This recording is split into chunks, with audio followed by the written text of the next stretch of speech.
जय हिंद दोस्तों, मैं राजकुमार आप सभी का स्वागत करता हूं ज्ञानपीठ जीके पॉइंट के इस यूट्यूब चैनल पर। दोस्तों आइए शुरू करते हैं एसएससी जीडी स्पेशल जीके का मॉक टेस्ट। 20 प्रश्न लेके आया हूं हमेशा की तरह इसमें, और बहुत कुछ जानने को मिलेगा आपको इन 20 प्रश्नों के माध्यम से। दोस्तों इससे पहले मैंने जो भी मॉक टेस्ट अपलोड किए हैं उनकी प्लेलिस्ट मैंने बना दी है, तो आप वहाँ से जाके उन प्रश्नों का अभ्यास कर सकते हैं। और ये जो एसएससी जीडी की सीरीज़ है, ये जो आज तक है, और इसके साथ मतलब जो सीरीज़ आएगी नई सीरीज़, उसमें मैं सीजीएल, एसएससी सीएचएसएल और जो जीडी, इन तीनों को कंबाइंड रूप से हम कवर करेंगे। सीएचएसएल का एग्ज़ाम भी है आपका, सीजीएल मेंस का एग्ज़ाम भी है, और एक है आपका जीडी का एग्ज़ाम। तो अगला जो कल को जो मॉक टेस्ट आएगा वो आपको इन तीनों को फोकस करते हुए होगा। नए साल में नए उम्मीदों के साथ मैं मतलब शुरुआत करूँगा, और अभी आप सभी को मैं एडवांस में happy new year to all. आप अपने अच्छे से पढ़ाई कीजिए, अपने लक्ष्य की ओर बढ़ते रहिएगा। तो चलिए पहले प्रश्न की ओर बात करते हैं। दोस्तों ये प्रश्न मैं बता दूं, ऐसा नहीं है कि एसएससी जीडी में ही आएंगे, आपके हर एग्जाम में, हर लेवल के जो एग्जाम है उसमें पूछे जाएंगे। तो आप इनको मिस मत कीजिएगा और वीडियो पूरी देखिएगा लास्ट तक। चलिए पहले प्रश्न की ओर बात करते हैं फिर। दोस्तों पहला प्रश्न आपकी स्क्रीन पर क्या कहा गया? मछली में मौजूद राइबोफ्लेविन को किस रूप में और जाना जाता है? दोस्तों मछली में मौजूद जो राइबोफ्लेविन होता है, इसका अन्य नाम क्या है? या मैं कहूँ कि राइबोफ्लेविन किस विटामिन का अन्य नाम है? दोस्तों इसका सही होगा आपका ऑप्शन सी, विटामिन बी 2 को राइबोफ्लेविन कहा जाता है। याद रखिएगा, विटामिन बी 2 को क्या कहा गया? राइबोफ्लेविन। और विटामिन बी या बी कॉम्प्लेक्स जो होता है, ये जल में घुलनशील विटामिन होते हैं। ये भी आप याद रखना कि जल में घुलनशील विटामिन कौन कौन से हैं। दोस्तों विटामिन बी और विटामिन सी, ऐसे दो विटामिन हैं जो जल में घुलनशील होते हैं। बाकी फैट सोल्यूबल अगर विटामिन आपसे पूछे, दोस्तों वसा में घुलने वाले विटामिन कौन से होते हैं? तो वसा में घुलने वाले विटामिन होते हैं विटामिन ए, डी, ई और के। ये विटामिन वसा में घुलते हैं, इनको आप याद रखिएगा। ठीक है दोस्तों। अच्छा, यहाँ पे कुछ ऑप्शन में लिखा गया जैसे विटामिन के। दोस्तों हमारी बॉडी में रक्त का थक्का जमाने वाला विटामिन कौन सा है? तो रक्त का थक्का जमाने में जो विटामिन प्रभावी होता है वो होता है विटामिन के। और विटामिन के को क्या बोलते हैं हम? इसको बोलते हैं फ्लिक्विनोन। फ्लोक्विनोन किस विटामिन को कहा जाता है? तो विटामिन के को फ्लिक्विनोन कहा जाता है। याद रखना इसके बारे में, ये पूछता है एग्जाम में, तो फ्लोक्विनोन। अच्छा, यहाँ पे लिखा गया विटामिन सी।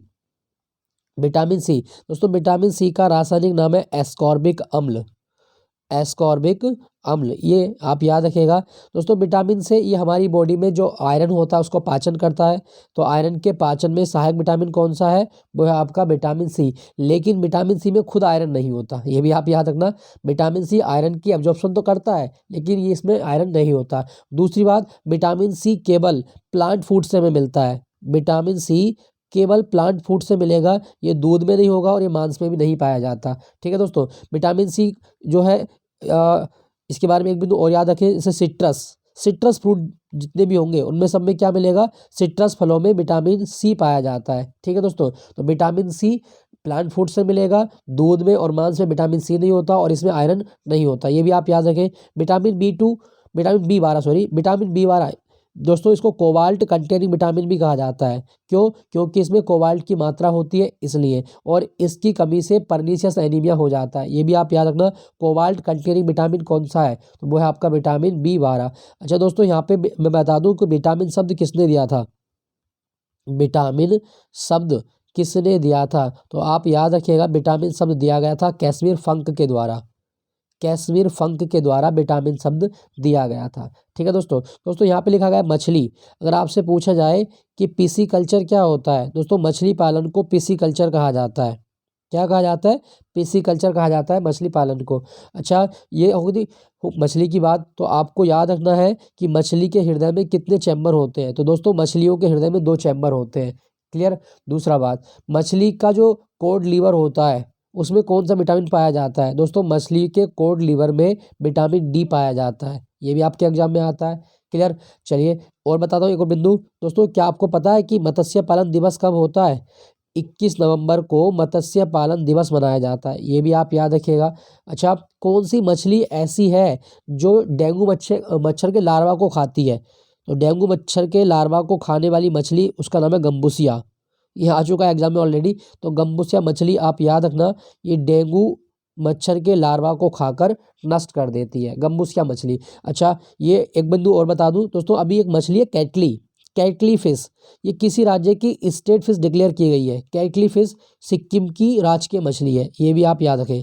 सिक्किम की राजकीय मछली है कैटली फिश, पूछ लेता है एग्जाम में, तो ये आप याद रखिएगा। ठीक है दोस्तों। दोस्तों मछली के ऊपर सल्क होती है, मछली के ऊपर जो सल्क होती है वो किसकी बनी होती है? तो मछली की सल्क काइटिन की बनी होती है। कभी क्वेश्चन आए कि मछली की सल्क किसकी बनी होती है? काइटिन की बनी होती है, ये भी आप याद रखें। तो इसका सही जवाब क्या होगा दोस्तों? राइबोफ्लेविन विटामिन B2 का नाम है। अगले प्रश्न की ओर चलते हैं। महान भारतीय खिलाड़ी विजय अमृतराज निम्नलिखित में से किस खेल से संबंधित थे? दोस्तों विजय अमृतराज का संबंध किस खेल से था? तो इसका सही जवाब होगा option C, lawn tennis. Lawn tennis से संबंधित है विजय अमृतराज, तो ये आप याद रखिएगा। दोस्तों अगर आपसे पूछा जाए कि अंतर्राष्ट्रीय टेनिस संघ का मुख्यालय कहाँ पर है? अंतर्राष्ट्रीय टेनिस संघ का मुख्यालय कहाँ पर है? तो इसका सही जवाब क्या होगा दोस्तों? इंटरनेशनल टेनिस फेडरेशन का मुख्यालय लंदन में है, ये आप याद रखना। लंदन में मुख्यालय है अंतर्राष्ट्रीय टेनिस संघ का। ठीक है दोस्तों। भारत की एक टेनिस खिलाड़ी याद रखिएगा, महिला टेनिस खिलाड़ी, वो है सानिया मिर्जा। और सानिया मिर्जा की आत्मकथा आपके एग्जाम में आती है एस अगेन ऑड्स। कभी क्वेश्चन आए कि एस अगेन ऑड्स ये किसकी आत्मकथा है? तो टेनिस खिलाड़ी सानिया मिर्जा की आत्मकथा का नाम है एस अगेन ऑड्स, याद रखना है, पूछ लेता है एग्जाम में। ठीक है दोस्तों। दोस्तों यहाँ पे मैं कुछ चीज़ आपको और बता दूं, शूटिंग की बात हो रही है तो आपको एक व्यक्ति याद रखना है शूटिंग के मामले में, अभिनव बिंद्रा। दोस्तों भारत के इतिहास में सबसे पहला व्यक्तिगत ओलंपिक स्वर्ण पदक ये किसने दिलवाया था? अभिनव बिंद्रा ने। 2008 में बीजिंग ओलंपिक हुआ और बीजिंग ओलंपिक में अभिनव बिंद्रा ने 10 मीटर एयर पिस्टल में भारत को स्वर्ण पदक दिलवाया था। अभिनव बिंद्रा, ये आप याद रखना, बहुत इंपॉर्टेंट पर्सन है। और आज तक भारत के इतिहास में दो ही व्यक्ति ऐसे हुए जिन्होंने व्यक्तिगत स्वर्ण पदक जीते हैं, एक अभिनव बिंद्रा और दूसरा नीरज चोपड़ा, दोनों आप याद रखेंगे। ठीक है दोस्तों। अभिनव बिंद्रा की आत्मकथा a shot at history, a shot at history ये किसकी आत्मकथा का नाम है? तो ए शॉट एट हिस्ट्री आत्मकथा है अभिनव बिंद्रा की। ठीक है दोस्तों। चलिए दोस्तों यहाँ पे लिखा गया है आपका बैडमिंटन। अगर आपसे पूछे अंतर्राष्ट्रीय बैडमिंटन महासंघ कहाँ पर है? International badminton federation. तो दोस्तों इसका मुख्यालय है आपका बैडमिंटन महासंघ का, और वो है आपका कुआलालंपुर में। कुआलालंपुर में अंतर्राष्ट्रीय बैडमिंटन महासंघ का मुख्यालय है, ये आप याद रखना, पूछ सकता है, कुआलालंपुर। ठीक है दोस्तों। दोस्तों मैं आपके लिए क्वेश्चन ये है कि अंतर्राष्ट्रीय ओलंपिक समिति का मुख्यालय कहाँ पर है और इसकी स्थापना कब हुई थी? ओलंपिक समिति का मुख्यालय कहाँ पर है, इसकी स्थापना कब हुई थी, ये आपके लिए प्रश्न है, आप मुझे कमेंट में लिख के बताएंगे। ओलंपिक समिति का मुख्यालय। ठीक है दोस्तों। चलिए अगले प्रश्न की ओर चलते हैं। तो विजय अमृतराज किस खेल से संबंधित है? दोस्तों विजय अमृतराज लॉन टेनिस से संबंधित है। नेक्स्ट प्रश्न की ओर चलते हैं।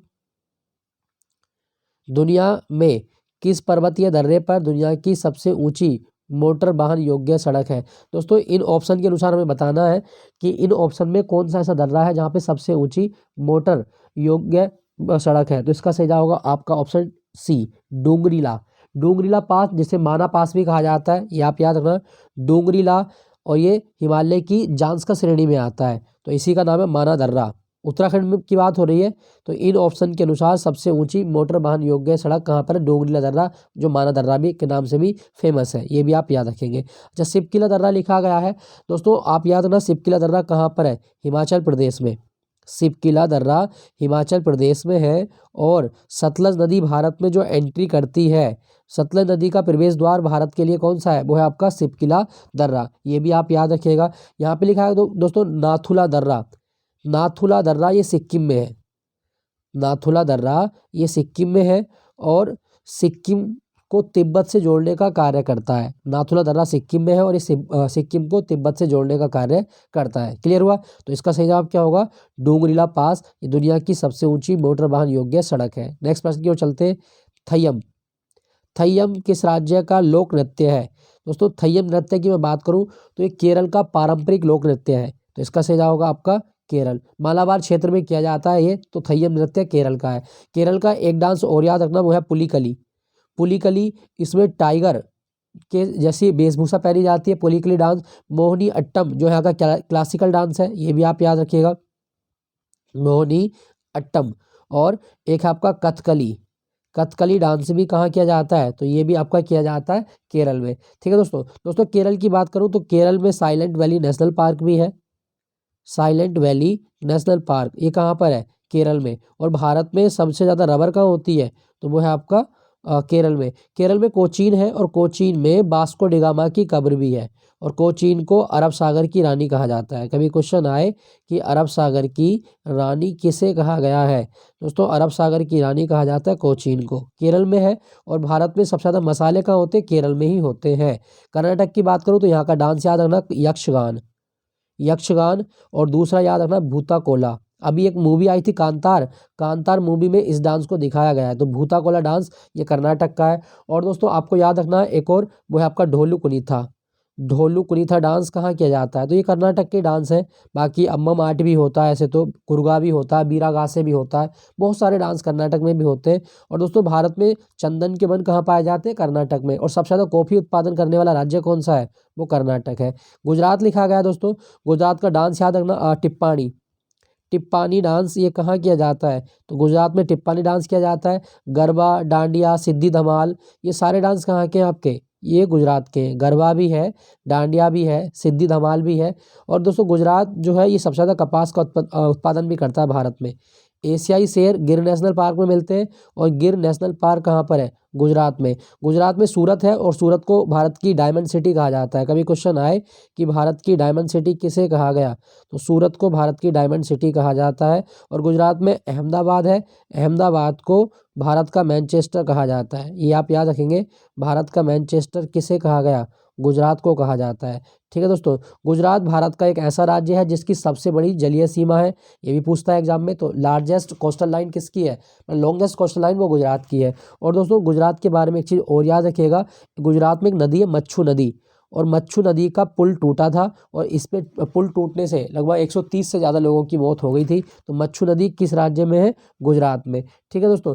एक चीज़ मैं आपको और बता दूं गुजरात के बारे में, जो गुजरात है यहाँ पर एक बांध है जिसका नाम है उकई बांध, ये आ जाता है एग्जाम में, उकई बांध। और ये कौन सी नदी पर है, ये तापी नदी पर है, तापी नदी पर है उकई बांध। मणिपुर की बात करूँ तो दोस्तों मणिपुर का नया साल क्या होता है, मणिपुर का नब्बर्स है चिरोबा, ये आप याद रखना। मणिपुर का नया साल क्या कहलाता है, दोस्तों मणिपुर का नया साल कहलाता है चिरोबा। और मणिपुर का एक त्यौहार और आता है एग्जाम में, लाई हरोबा, लाई हरोबा, ये भी आप याद रखिएगा। और एक त्यौहार आपसे और पूछेगा, वो है आपका संगई, संगई महोत्सव। संगई एक हिरण की प्रजाति होती है, तो संगई महोत्सव ये कहाँ मनाया जाता है, तो ये मणिपुर में मनाया जाता है। क्लियर हुआ। और मैं आपको बता दूं कि मणिपुर में एक झील है लोकटक झील, लोकटक झील। और दोस्तों लोकटक झील पर दुनिया का एकमात्र तैरता राष्ट्रीय उद्यान है जिसका नाम है कैबुल लामजाओ, कैबुल लामजाओ जो है वो कहाँ पर आपका मणिपुर में है, कैबुल लामजाओ, ये भी आप याद रखना, पूछ लेता है एग्जाम में। तो ये सारे क्वेश्चन आपको याद रखने हैं। तो दोस्तों इसका सही जवाब क्या होगा, थय्यन नृत्य कहाँ का है, वो है आपका केरल का। चलिए अगले प्रश्न की ओर चलते हैं। 7वीं शताब्दी के प्रारंभ के साथ थानेश्वर और कन्नौज के सिंहासन पर कौन विराजमान हुआ था, दोस्तों 7वीं शताब्दी के प्रारंभ की अगर मैं बात करूं तो 7वीं शताब्दी में थानेश्वर और कन्नौज के सिंहासन पर जो विराजमान हुआ वो राजा था पुष्यभूति वंश का, उसका नाम था हर्षवर्धन। तो ऑप्शन डी हर्षवर्धन, ये 7वीं शताब्दी में कन्नौज के सिंहासन पर बैठा था, आप याद रखिएगा दोस्तों। तो हर्षवर्धन गद्दी पर बैठा। दोस्तों हर्षवर्धन ने एक उपाधि धारण की और इसे शीलादित्य भी कहा जाता है। कभी क्वेश्चन आए कि शीलादित्य की उपाधि किसे मिली, दोस्तों हर्षवर्धन को शीलादित्य की उपाधि दी गई है। हर्षवर्धन स्वयं संस्कृत का प्रकांड विद्वान है और इसने नागानंद, रत्नावली और प्रियदर्शी का नामक नाटक लिखे संस्कृत में। नागानंद, रत्नावली और प्रियदर्शी का नाटक ये संस्कृत भाषा में लिखे गए। किसने लिखे थे, दोस्तों हर्षवर्धन के द्वारा ये नाटक लिखे गए हैं। ठीक है दोस्तों, ये भी आप याद रखिएगा। अच्छा हर्षवर्धन का दरबारी कवि कौन है, वो है आपका बाणभट्ट। बाणभट्ट ने हर्षचरित और कादम्बरी जैसी पुस्तकों को लिखा है। हर्षवर्धन का दरबारी कवि है। तो कभी क्वेश्चन आए कि हर्षचरित किसने लिखी, तो बाणभट्ट के द्वारा हर्षचरित लिखी गई है। और दोस्तों दूसरी कौन सी बुक है, कादम्बरी, कादम्बरी बुक ये भी आपके लिखी गई हर्षवर्धन के राजकवि बाणभट्ट के द्वारा। दोस्तों मैं आपको एक चीज़ और बताऊं, जो हर्षवर्धन है इसी के टाइम में भारत में चीनी यात्री आया था हुएन सांग एक चीनी यात्री था। ये किसके शासनकाल में भारत आया था? तो ये आया था आपका हर्षवर्धन के काल में। और जो हर्षवर्धन के काल में हुएन सांग आया, इसने CU की ग्रंथ की रचना भी की थी। CU की ग्रंथ की रचना की हुएन सांग ने, ये भी आप याद रखें। हुएन सांग को प्रिंस ऑफ पिलग्रिम भी कहा गया है। यहाँ पे ऑप्शन में लिखा गया है चंद्रगुप्त द्वितीय। दोस्तों चंद्रगुप्त द्वितीय, इसे विक्रमादित्य की उपाधि भी दी गई, विक्रमादित्य की उपाधि, और बहुत ही प्रतापी राजा हुआ गुप्त वंश में ये। और चंद्रगुप्त द्वितीय ने मेहरौली का जो जंग रहित लोह स्तंभ है, मेहरौली आयरन पिलर, मेहरौली लोह स्तंभ इसने बनवाया था दिल्ली में। ये भी आप याद रखना, पूछ लेता आपके एग्जाम में। और ये एक ऐसा राजा है जिसके दरबार में नवरत्न रहते थे। चंद्रगुप्त द्वितीय के दरबार में नवरत्न रहते थे। यहाँ पे लिखा गया दोस्तों कृष्णदेव राय विजयनगर साम्राज्य के राजा है। ये कृष्णदेव राय विजयनगर साम्राज्य। दोस्तों कृष्णदेव राय ने एक किताब लिखी थी तेलुगु भाषा में, जिसका नाम है आमुक्तमाल्यद। ये आप याद रखना, पूछ सकता है आपके एग्जाम में, आमुक्तमाल्यद किसने लिखी है? तो आमुक्तमाल्यद लिखी गई थी किसके द्वारा? वो लिखी गई है कृष्णदेव राय के द्वारा, तेलुगु भाषा में। इतना भी आप याद रखिएगा। कृष्णदेव राय की बात करूं दोस्तों, कृष्णदेव राय जो है इनका काल स्वर्ण युग माना गया, साहित्य के लिए बहुत प्रसिद्ध रहे। और आपको याद रखना है कृष्णदेव राय के टाइम में एक इटली से यात्री आया था जिसका नाम था निकोलो डी कॉन्टी। ये पूछ सकता है आपके एग्जाम में कि निकोलो डी कॉन्टी ये भारत आया था किसके काल में? तो निकोलो डी कॉन्टी ये कृष्णदेव राय के दरबार में भारत में आया था। ये भी आप याद रखिएगा। तो कन्नौज और थानेश्वर का राजा कौन बना था? वो था आपका हर्षवर्धन, ऑप्शन डी। नेक्स्ट प्रश्न की ओर चलते हैं। पृथ्वी के वायुमंडल की किस परत में ओजोन पाई जाती है? दोस्तों हल्का प्रश्न है, और ये है आपका समताप मंडल। ओजोन परत समताप मंडल में पाई जाती है। और मैं आपको बताऊं कि ओजोन परत का मुख्य काम क्या है। दोस्तों ओजोन परत सूर्य से आने वाली जो हानिकारक UV रेज होती है, अल्ट्रावायलेट यानी कि पराबैंगनी किरणें होती हैं, इनसे हमारी रक्षा करती है। ठीक है दोस्तों, अगर ओजोन परत नहीं होती तो सूर्य से आने वाली जो हानिकारक किरणें हैं वो सीधे धरती पर आती, और धरती पे आने से ही हमारे बॉडी को स्किन कैंसर कर सकती है, हमारी आंखें खराब हो सकती हैं, और भी कई सारे रोग हमारी बॉडी में हो सकते हैं। तो ओजोन परत समताप मंडल में रहती है, और ये सूर्य से आने वाली हानिकारक पराबैंगनी किरणों को रोक लेती है। दोस्तों मैं बात करूं ओजोन के बारे में और, तो ओजोन परत को सबसे ज़्यादा हानि किससे होती है? दोस्तों ओजोन परत को सबसे ज़्यादा हानि होती है क्लोरोफ्लोरोकार्बन से, इसको हम CFC बोलते हैं। ठीक है दोस्तों, ओजोन परत को बचाने के लिए एक प्रोटोकॉल भी साइन किया गया, मॉन्ट्रियल प्रोटोकॉल।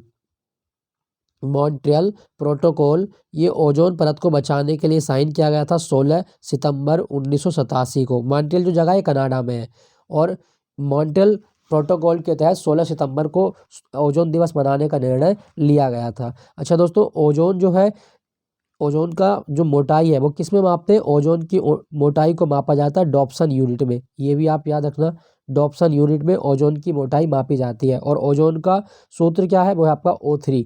ठीक है दोस्तों, यहाँ पे लिखा गया दोस्तों क्षोभ मंडल। पृथ्वी का जो वायुमंडल है इसकी सबसे निचली परत क्षोभ मंडल है। क्षोभ मंडल में वर्षा का घटना देखी जाती है, मौसम की घटना देखी जाती है। ये भी आप याद रखना, वर्षा है, मौसम है, बादल क्षोभ मंडल में तैरते हैं, बादल क्षोभ मंडल में तैरते हैं। तो ये सारे बिंदु आपको याद रखने हैं। मैं बात करूं पृथ्वी की दोस्तों, विश्व पृथ्वी दिवस कब होता है? तो 22 अप्रैल को विश्व पृथ्वी दिवस मनाया जाता है। 22 अप्रैल को विश्व पृथ्वी दिवस। अच्छा, पृथ्वी की त्रिज्या कितनी मानी गई है दोस्तों? तो आपको याद रखना है पृथ्वी की त्रिज्या है 6371 किलोमीटर।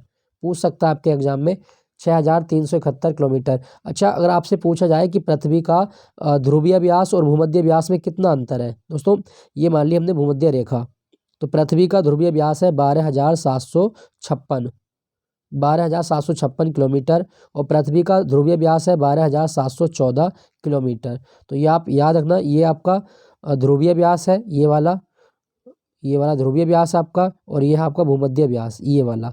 तो भूमध्य व्यास है 12,756, और जो आपका ध्रुवीय व्यास है वो है 12,714। कितने का अंतर आता है? तो 42 किलोमीटर का डिस्टेंस आता है, डिस्टेंस का अंतर है, ये आप याद रखिएगा। दोस्तों पृथ्वी के बारे में एक बिंदु और याद रखना, जो पृथ्वी है इसको नीला ग्रह बोलते हैं, और पृथ्वी की बहन शुक्र को कहा जाता है। और दुनिया में सबसे पहला पृथ्वी सम्मेलन ये ब्राज़ील के रियो शहर में हुआ था 1992 में।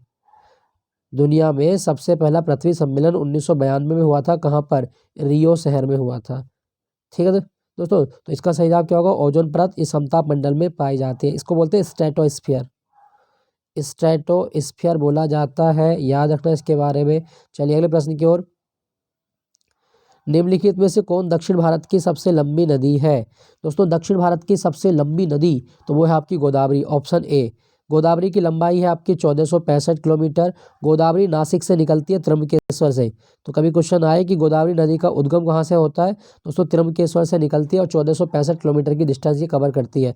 गोदावरी को दक्षिणी गंगा और बूढ़ी गंगा भी कहा जाता है। कभी क्वेश्चन आए कि दक्षिणी गंगा और बूढ़ी गंगा किसे कहा गया है? तो दोस्तों दक्षिणी गंगा और बूढ़ी गंगा गोदावरी के ही नाम है, याद रखना इसके बारे में। यहाँ पे लिखा गया दोस्तों कृष्णा नदी। कृष्णा नदी निकलती है महाबलेश्वर के पठार से।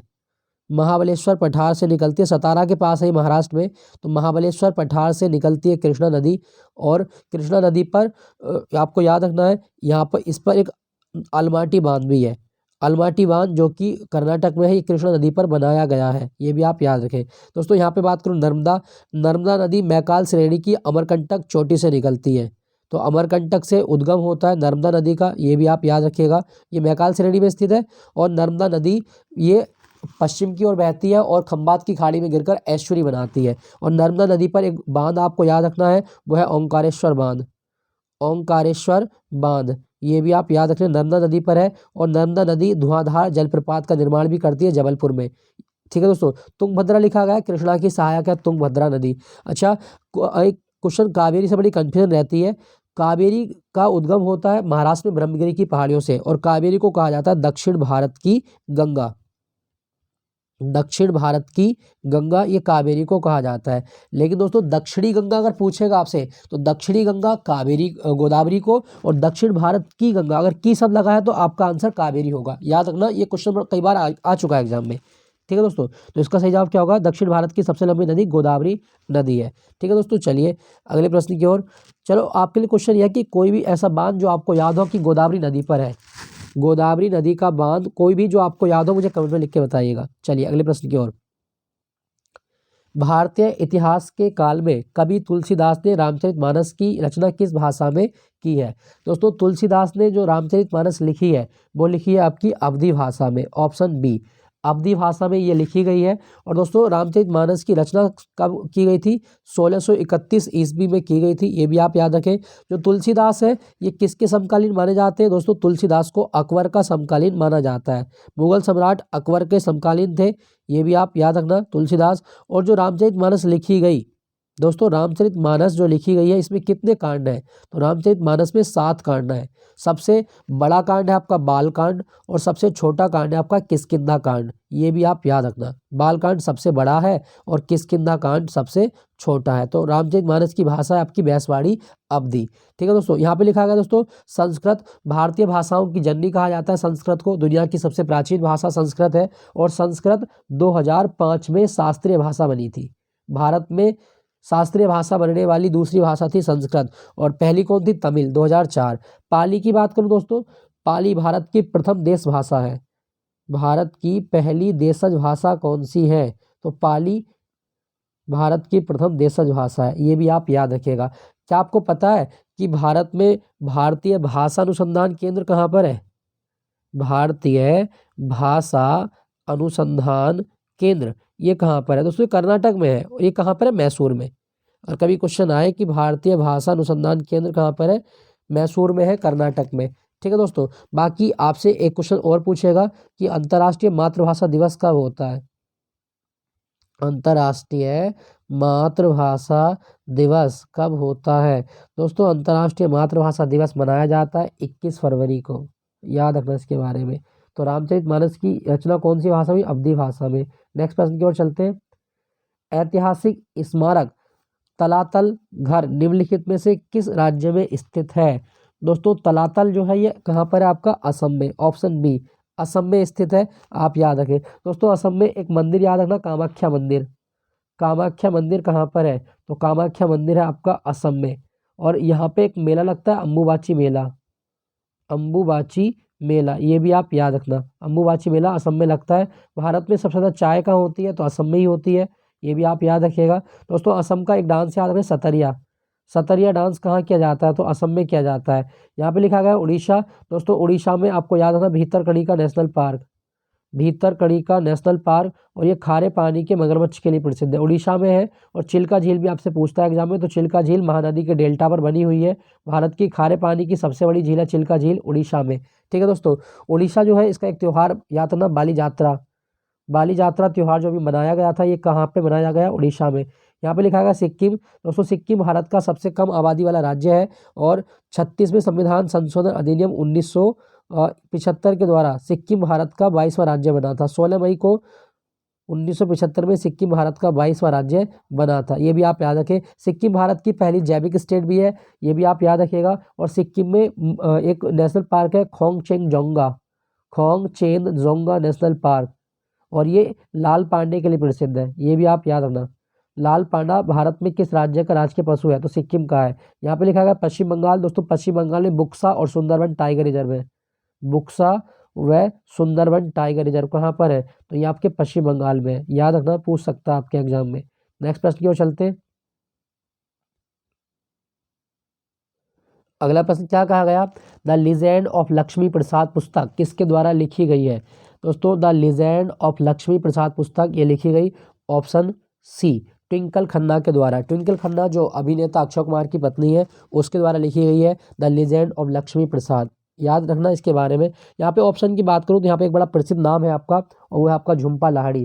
दोस्तों झुम्पा लाहिड़ी जो है इसकी एक किताब बड़ी फेमस है और वो है आपका द नेम सेक, बहुत आती है एग्जाम में। द नेम सेक 2003 में ये लिखी गई थी और ये झुम्पा लाहिड़ी का पहला उपन्यास है द नेम सेक। और इनका एक उपन्यास आप और याद रखिएगा द लोलैंड, द लोलैंड के लिए इन्हें 2013 में बुकर अवार्ड भी मिला था। तो द लोलैंड किसके द्वारा लिखी गई है? दोस्तों द लोलैंड लिखी गई है झुम्पा लाहिड़ी के द्वारा, द लोलैंड। और आपका जवाब होगा द नेम सेक, झुम्पा लाहिड़ी। यहाँ पे लिखा गया है दोस्तों अरुंधति रॉय। अरुंधति रॉय भारत के इतिहास में पहली महिला है जिन्हें 1997 में मैन बुकर अवार्ड मिला था। आप याद रखिएगा कि भारत के इतिहास में पहली महिला जिसे मैन बुकर अवार्ड मिला वो कौन सी है? अरुंधति रॉय है।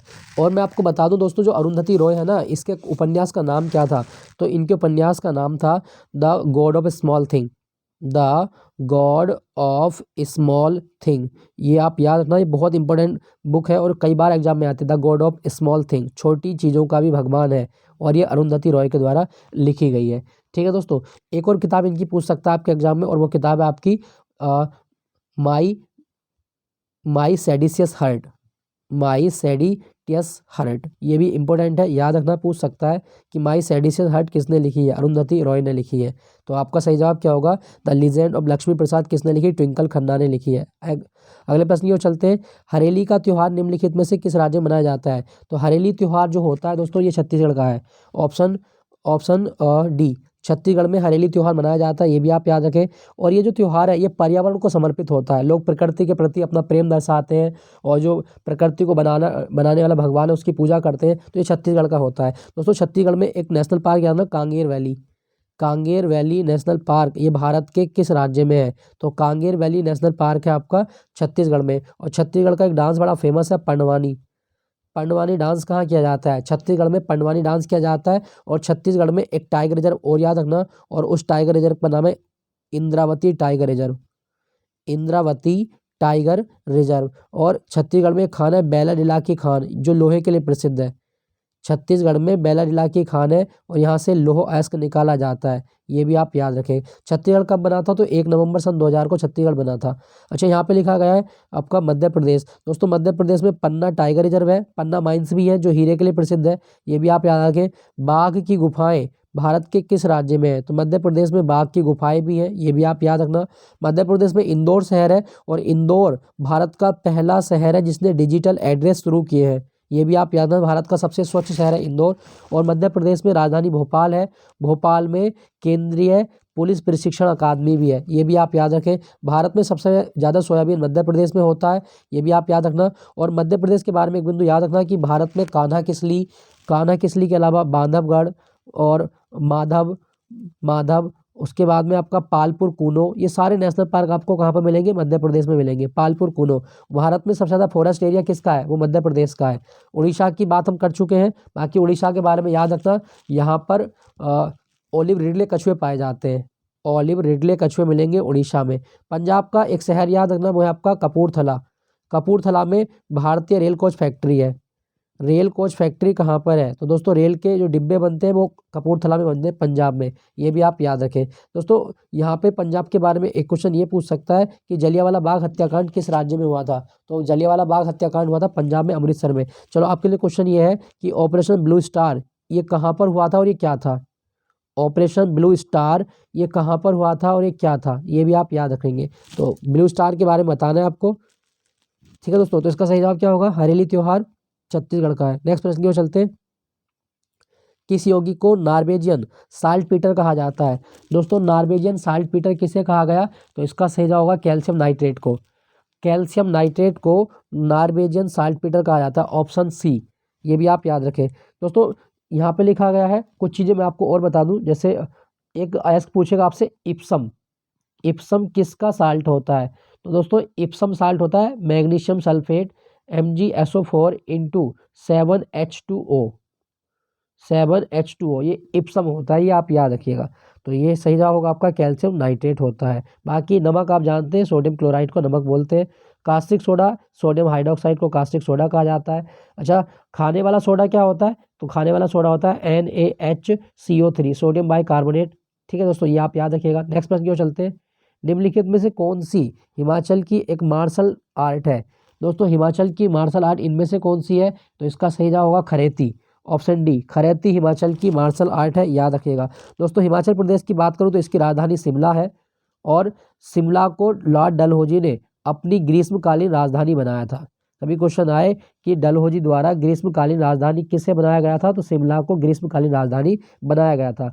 भारत का आलू अनुसंधान केंद्र कहाँ पर है? वो शिमला में है। और आपको याद रखना है हिमाचल प्रदेश में एक नेशनल पार्क है, पिन वैली नेशनल पार्क। ऐसे 5 है, मैं आपको 2 बता देता हूँ। पिन वैली नेशनल पार्क तो ये हिमाचल में है, और एक आपका ग्रेट हिमालयन नेशनल पार्क, ये भी आपका हिमाचल में है। ग्रेट हिमालयन नेशनल पार्क ये भी आपका हिमाचल में है। और एक और याद रखिएगा, और वो है आपका खीर गंगा नेशनल पार्क। खीर गंगा नेशनल पार्क हिमाचल। ठीक है दोस्तों, और हिमाचल के मुख्यमंत्री कौन बने नए? ये आपके लिए कमेंट में क्वेश्चन है। हिमाचल का मुख्यमंत्री कौन है? कौन सा व्यक्ति बना हिमाचल का मुख्यमंत्री? नेक्स्ट प्रश्न की ओर चलते हैं। सामान्यतः गर्म महासागरीय धाराएं डैश के निकट उत्पन्न होती है और ध्रुवों की ओर गतिमान होती हैं।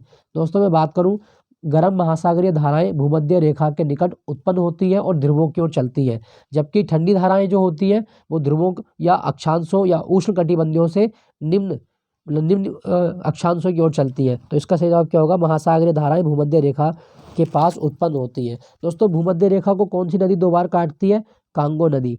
कांगो जिसको जायरे भी बोलते हैं, तो ये भी आप याद रखना। भूमध्य रेखा को 2 बार काटने वाली नदी वो है कांगो नदी। कर्क रेखा लिखा गया है दोस्तों, कर्क रेखा इसको काटती है आपकी माही नदी। माही नदी कर्क रेखा को 2 बार काटती है। चलिए अगले प्रश्न की ओर चलते हैं। अच्छा, अंटार्कटिका लिखा गया है। अंटार्कटिका तो ये कहाँ होता है? ये ग्लोब है, और ग्लोब का जो दक्षिण ध्रुव है ये वाला भाग ये होता है आपका अंटार्कटिका, और ये आर्कटिक सर्कल होता है, ये आप याद रखना। नेक्स्ट प्रश्न आपका, ध्वनि जो कि एक यांत्रिक तरंग है निम्नलिखित में से किस माध्यम में यात्रा नहीं कर सकती? दोस्तों ध्वनि एक यांत्रिक तरंग है, और ध्वनि जो है ये कभी भी निर्वात में गमन नहीं कर सकती। तो इसका सही जवाब क्या होगा? इसका सही जवाब है आपका ऑप्शन डी। ध्वनि निर्वात में गमन नहीं कर सकती। ध्वनि को चलने के लिए एक माध्यम की आवश्यकता होती है। दोस्तों क्या आपको पता है कि 0 डिग्री सेल्सियस पर ध्वनि की चाल कितनी होती है? दोस्तों 0 डिग्री सेल्सियस पर ध्वनि की चाल होती है 332, लगभग मानते हैं इसको हम 332 मीटर पर सेकंड होती है। ये भी आप याद रखना। और मानव की कान पर ध्वनि का प्रभाव कितना होता है? दोस्तों मानव के कान पर ध्वनि का प्रभाव होता है 1/10 सेकंड तक, ये भी आप याद रखें। और मानव 20 से लेकर 20,000 हर्ट्ज 20 से लेकर 20,000 हर्ट्ज तक जो आवृत्ति है, इस आवृत्ति की ध्वनि तरंगों को आराम से सुन सकता है, ये भी आप याद रखना। अच्छा दोस्तों, क्या आपको पता है कि डॉक्टरों का जो स्टेथोस्कोप होता है वो किस सिद्धांत पर कार्य करता है? डॉक्टरों का स्टेथोस्कोप किस सिद्धांत पर कार्य करता है? तो ध्वनि के परावर्तन के सिद्धांत पर ये कार्य करता है। ध्वनि के परावर्तन के सिद्धांत पर यह कार्य करता है, याद रखिएगा। तो ध्वनि किस में गमन नहीं कर सकती? निर्वात में गमन नहीं कर सकती। अगले प्रश्न की ओर चलते हैं। निम्नलिखित में से श्रीलंका की पहली आधिकारिक भाषा कौन सी है? दोस्तों श्रीलंका की पहली आधिकारिक भाषा singly, option A singly. Tamil भी है, तमिल तो बाद में बात करते हैं। श्रीलंका की राजधानी श्री जयवर्धनेपुरम कोट्टे है, मुद्रा रुपया है। और श्रीलंका में जो कौन सी बौद्ध धर्म की शाखा है वो है थेरवाद। श्रीलंका में थेरवाद बौद्ध धर्म को मानते हैं लोग, ये भी आप याद रखें। श्रीलंका का प्राचीन नाम है सीलोन।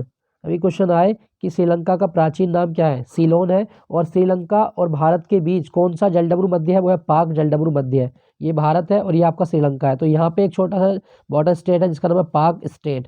तो ये भी आप याद रखना, पाक स्टेट कहाँ की है, श्रीलंका की। ठीक है दोस्तों, चलिए यहाँ पे लिखा गया तमिल। दोस्तों तमिल 2004 में भारत की पहली शास्त्रीय भाषा बनी थी। मलयालम केरल की राजभाषा, लक्षद्वीप की राजभाषा है। अंग्रेजी नागालैंड और अरुणाचल की राजभाषा, ये आप याद रखना। अंग्रेजी रोमन लिपि में लिखी जाती है और ये नागालैंड व अरुणाचल की राजभाषा है। ये भी आप याद रखिएगा, पूछ सकता है आपके एग्जाम में। तो श्रीलंका ये आप याद रखेंगे, इसका प्राचीन नाम है सीलोन। और दुनिया में सबसे पहली महिला पीएम बनी थी श्रीलंका में, श्रीमती भंडारा नायके, ये आप याद रखना। चलिए अगले प्रश्न की ओर। लैक्टोमीटर, हाइड्रोमीटर, जहाज और पनडुब्बियों को किस आधार पर डिजाइन किया जाता है। दोस्तों लैक्टोमीटर की बात करूं या जो हाइड्रोमीटर है, जो हाइड्रोमीटर क्या मापता है, ये जल का घनत्व मापता है। तो ये किस सिद्धांत पर कार्य करते हैं। दोस्तों ये करते हैं आर्किमिडीज के सिद्धांत पर, ऑप्शन ए। आर्किमिडीज के सिद्धांत पर कार्य करते हैं। किसी आर्किमिडीज का सिद्धांत क्या कहता है, ये कहता है कि किसी द्रव्य माध्यम में किसी वस्तु पर लगने वाला उत्प्लावन बल उस वस्तु द्वारा विस्थापित द्रव्य के भार के बराबर होता है। मतलब जितना बल वस्तु नीचे को लगा रही है उतना ही वस्तु पर बल द्रव्य लगाता है। तो यह है आपका आर्किमिडीज का सिद्धांत। या मैं कहूँ कि तैरने के नियम किसने दिए थे। दोस्तों तैरने के नियम आर्किमिडीज के द्वारा दिए गए हैं, ये भी आप याद रखना। ठीक है दोस्तों, चलिए अगले प्रश्न की ओर चलते। दारा शिकोह अंततः उत्तराधिकार के युद्ध में सामूगढ़ की लड़ाई में हार गया था। दोस्तों दारा शिकोह को किसने पराजित कर दिया था। देखो दोस्तों, दारा शिकोह शाहजहां का बेटा था, बहुत ज़्यादा विद्वान है। इसने जो उपन्यास है, जो उपनिषद है, उनका फारसी में अनुवाद किया। और दारा शिकोह और औरंगजेब के बीच उत्तराधिकार का युद्ध हुआ और ये लड़ाई हुई थी सन 1658 में, 1658 में हुई। और इसमें औरंगजेब ने अपने भाई दारा शिकोह को पराजित कर दिया, ये भी आप याद रखें। और अंत में सन 1659 में दारा शिकोह की हत्या करवा दी गई। तो किसने काम किया था, ये औरंगजेब ने काम किया था, ऑप्शन ए। सामूगढ़ की लड़ाई हुई थी सन 1658 में। दोस्तों औरंगजेब को जिंदा पीर भी कहा जाता है, जिंदा पीर। और इसने आलमगीर का टाइटल भी लिया था, ये भी आप याद रखें। औरंगजेब की पत्नी है आपकी राबिया दौरानी और इसका मकबरा है आपका औरंगाबाद जिले में, जिसको बीबी का मकबरा कहा जाता है। औरंगजेब एक ऐसा राजा है जिसके सेना में सबसे ज़्यादा हिंदू हैं और इसने सिखों के 9वें गुरु तेग बहादुर की हत्या भी करवा दी थी। तो सिखों के 9वें गुरु तेग बहादुर की हत्या किसने करवाई थी, औरंगजेब ने करवाई थी। दोस्तों मैं आपको बता दूं, यहाँ पे शेरशाह लिखा गया है, शेरशाह ने जीटी रोड बनवाई है, ये भी आप याद रखना। और भारत में रुपया का प्रचलन किसने किया था, शेरशाह सूरी के द्वारा रुपये का प्रचलन किया गया था। दोस्तों दारा शिकोह के बारे में आप याद रखें, इसे लघु अकबर भी कहा जाता है, लघु अकबर या सिर ए अकबर कहा गया है। और इसने जो उपन्यास उपनिषद है उनका फारसी अनुवाद भी किया था। नेक्स्ट प्रश्न की ओर चलते। हरियाणा में हर वर्ष सूरजकुंड मेला ये किस महीने में लगता है। दोस्तों हरियाणा में सूरजकुंड मेला ये लगता है आपका फरीदाबाद जिले में, हर साल लगेगा। और ये लगेगा अगले महीने आ जाएगा आपका फरवरी माह में, मतलब फरवरी में लगता है हरियाणा में। हरियाणा का एक डांस याद रखना, लूर डांस याद रखिएगा हरियाणा में। बाकी करनाल में राष्ट्रीय डेयरी अनुसंधान केंद्र है, याद रखें। और अंतर्राष्ट्रीय सौर गठबंधन का मुख्यालय हरियाणा के गुरुग्राम में है, ये भी आप याद रखें। हरियाणा के मुख्यमंत्री कौन है, हरियाणा के मुख्यमंत्री हैं आपके मनोहर लाल खट्टर। अंतिम प्रश्न क्या कहा गया, मधु के लिए मधुमक्खियों और छत्तों का पालन व रखरखाव करना क्या कहलाता है। दोस्तों मैं बताऊं आपको, मधुमक्खी पालन को कहा जाता है एपीकल्चर। एपीकल्चर ऑप्शन बी इसका सही जवाब है, एपीकल्चर कहा गया है मधुमक्खी पालन को। फ्लोरिकल्चर दोस्तों फूलों की खेती करना फ्लोरिकल्चर है, फूलों की खेती।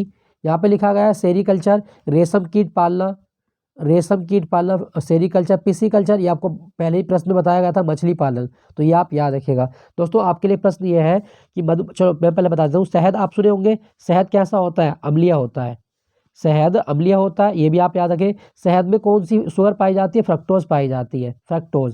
दोस्तों आपको बताना है कि मधुमक्खी के बारे में रिसर्च करने पर किसे नोबेल प्राइज मिला था, मधुमक्खियों के बारे में रिसर्च करने पर किसे नोबेल प्राइज मिला था, ये आप मुझे बताना है।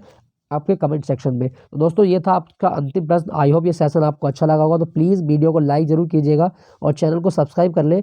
और इसी तरह के मज़ेदार मैं मॉक टेस्ट लेके आऊँगा, तो मेरे साथ बने रहिएगा। मिलूंगा आपको अगले मॉक टेस्ट के साथ। Thank you for watching Jnanpith GK point.